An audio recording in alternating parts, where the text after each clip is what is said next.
Hello everyone, I'm Abhinav. I'm a PhD student at University of Massachusetts Amherst, and today I'm going to talk about our work on efficient training and inference of large machine learning models. Machine learning is central to many applications like web search, recommendation systems, speech recognition. They all need a machine learning model to perform best. Now, these machine learning models, they are becoming larger every year. For example, the GPT-3 model from OpenAI is one of the largest model and it contains 175 billion parameters. Since training these models has a significant computation and memory requirement, their training and inference have to be distributed across thousands of machines. And this has a significant cost. For example, training GPT-3, the carbon footprint of training GPT-3 is same as driving to the moon and coming back. And training GPT-3 cost millions of dollars and more than a month using 2000 NVIDIA GPUs.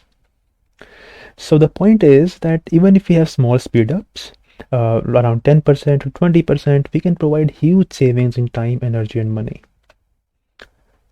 Now let's look at some of these distributed training and inference strategies, and in this talk I'm going to focus on data parallel training on multiple machines.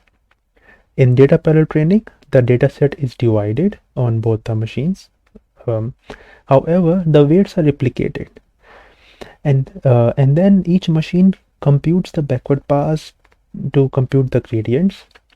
And since the dataset was different on each machine, the gradients are also going to be different on each machine. But since they are different, they are communicated. One machine communicates their gradients to the other machine using an operation known as all-reduce. And this operation then computes the average. And the average of these gradients is same on both the machines. And after this, the weight update is performed to get the final weights. There are other kinds of parallel strategies like model parallel training, where the data set is replicated, but the weights are divided. Pipeline parallel training, where different layers are assigned to different machines, and the output of one layer is sent as an input to the other machine. Now, these training and inference strategies, they are written in machine learning frameworks. And machine learning frameworks contains computation and communication. So these strategies are written as a combination of computation and communication operations. In terms of examples of computations are matrix multiplication and convolution, and the example of communication is all-reduce. And since the ML frameworks, they treat these as operations as a black box GPU operations, we cannot optimize the computation and communication together, so because there is this barrier between them. Now let's see what kind of optimizations that the barrier limits. Let's take that data parallel training example again, where there's all-reduce computed the average and the weight update was reading the average. Since there is this barrier, they can only pass over this barrier by communicating, by sharing the average by using global memory. So all-reduce writes to the average the global memory, and then weight update reads the average from the global memory. This leads to unnecessary memory allocation and unnecessary memory accesses. We can improve over this if somehow we can break through this barrier and then fuse the weight update and all-reduce into a single GPU communication and computation kernel.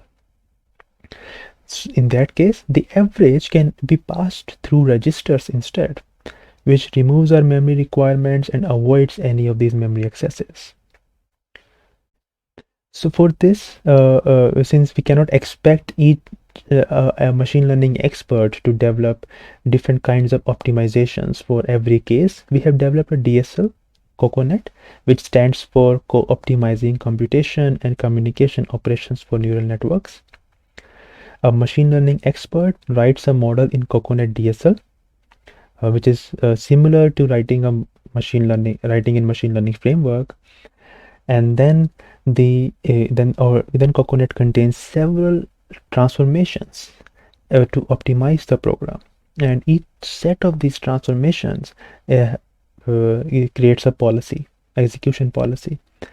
So there is an auto tuner which takes this machine learning model in Coconut DSL, and creates several policies without changing the model. Now each policy can perform best, will perform best for different hardwares or different data set sizes. The output is then the code is then generated for each of these policies as a CUDA code and C++ code, and we found that this gives us significant speed ups for data model and pipeline parallelism. Now let's look into the details of Coconut, and I'm going to first talk about the key abstraction of Coconut that enables several co-optimizations. Now in Coconut, the operations are performed on tensors similar to existing machine learning frameworks. However, a Coconut tensor contains a distributed layout as an additional property. A distributed layout means how is a tensor allocated on multiple machines. Let's look what are the kinds of those layouts. There is a local layout, which means that the tensor is different on all machines. So for example, in this case, the data set is local on both the machines because it is different. The weights are replicated since they are copied on both the machines, so there is this replicated layout. Now using this information for the inputs, data set and the weights, and the semantics of every operation, Coconut can infer the layout information for every tensor in the program. For example, the backward pass will generate local gradients. The allReduce averages these gradients and store the identical copies, so it is replicated. And the weight update works on the replicated average and the replicated weights to give us new weights which are replicated. Now let's see what are those new co-optimizations that can be done with this information. And for that, I'm going to refer to the data parallel training example and find out how we can see how we can optimize this data parallel training example. The first thing to look at is there are redundant computations happening. Why? Because the weights are replicated and the average is replicated on both the machines. So the weight update is performing on the same tensors, on the tensors with the same values. So how can we improve it? We can optimize it by using a different communication operation. Like in this example, let's use ReduceScatter. In ReduceScatter, instead of sending all the gradients to the other machine, each machine sends only half of the gradients. First machine sends the second half, and the second machine sends the first half. So the average which is computed for each machine is also for half. And so first machine contains the average for first half, the second machine contains the average for second half. And in terms of the layout, average is sliced. Now the weight update is distributed because it will only be performed on that half of the average which the machine has. So first machine performs the weight update on the first half of the average, second machine performs the weight update on the second half of the average. Finally, the new weights are also for that particular half of the machines, and they are collected on both machines using allGather. Now this program still has some unnecessary memory accesses because the average after ReduceScatter and the new weights are stored in memory. How with Coconut we can fuse them in a single computation and communication kernel, which does the full ReduceScatter, weight update, and allGather, and it passes the average in registers and the weights in registers too. Now let me introduce the backward pass in this example. The backward pass, it generates the gradients based on the weights and based on the final forward pass. And this backward pass is only computation, for example, only matrix multiplication or convolution, and does not involve any kind of communication. So in this case, in the backward pass, the network is idle. While in case of ReduceScatter, we have a slow computation utilization because ReduceScatter's performance depends on the network bandwidth, which is significantly slower than the computation speed of a hardware, which is measured in flops. So how can we make sure that both the network and the computation are utilized at the same time? With Coconut, we can do an overlapping of multiple operations. And in this case, I'm going to talk about how we can overlap backward pass with the ReduceScatter. And the key idea of Coconut is to schedule the backward pass to generate gradients in the order they are consumed by ReduceScatter. So let's see how. At time is equal to 0, in the example on the right, the backward pass on each machine will generate the gradients that are being consumed by ReduceScatter. So first machine generates the gradients, the second half of the gradients, second machine generates the first half of the gradients, and it just passes these gradients to the other machine. And at time is equal to 2, when the communication is being done, both machine, they generate the other half of the gradients in backward pass. And at that point, the generation of the gradients and the ReduceScatter communication is overlapped. And after that, the computation can go as such.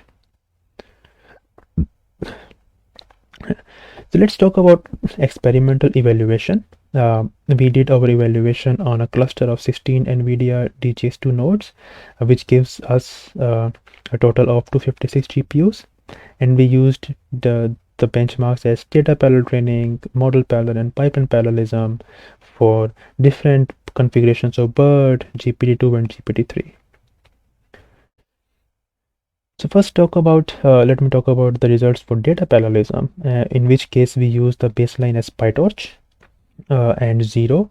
0 is a recent technique which uses this ReduceScatter and all-gather to decrease the computation of weight update, but it does not fuses the computation and the communication. So Coconut improves significantly over PyTorch of 1.2 times and 1.5 times. And even in the case of the largest BERT model of 3.9 billion parameters, PyTorch is not able to train it, while 0 and Coconut, they both can train that model only using data parallelism. And as compared to 0, Coconut obtains 1.1 and 1.2 times improvement. And this is because of distributing the computation and fusing the computation and communication into a single kernel, which avoids unnecessary memory accesses. Now let's talk about model parallelism. In case of model parallelism, let's remind ourselves what is model parallelism works. In model parallelism, the dataset is replicated while the weights are divided. And each machine will then perform their forward pass to obtain a partial result. Now these partial results are gathered using an all reduce to obtain the full results. With Coconut, we can overlap this layer of forward layer and the all reduce to obtain significant speed up. And we found that over PyTorch, the speedups are 1.5 times on BERT, 3.9 billion parameter, and 1.49 times on GPT-2 model. And this is because the Coconut can overlap computation and communication in a fine-grained manner. Now let's look at Pipeline+Model parallelism, in which case the different layers are divided on machines, are assigned on different machines, and each group of machine performs model parallelism. So first group of machine performs model parallelism on layer 1, second group of machine performs model parallelism on layer 2. And here the output of the first machine is sent as input to the second machine using point-to-point sends. With Coconut, we can also overlap all reduce and this point-to-point sends in a fine-grained manner to obtain significant speed up over PyTorch, which is around 1.3 times for GPT-3, 175 billion parameter model, and 1.7 times on GPT-2 with 8.3 billion parameter model. So in summary, large machine learning models, they must be trained on distributed clusters, and Coconut is a language to express distributed machine learning workloads, and it has several transformations to optimize across the computation and communication barrier and obtain significant improvement in model, pipeline, and data parallelism. Thank you.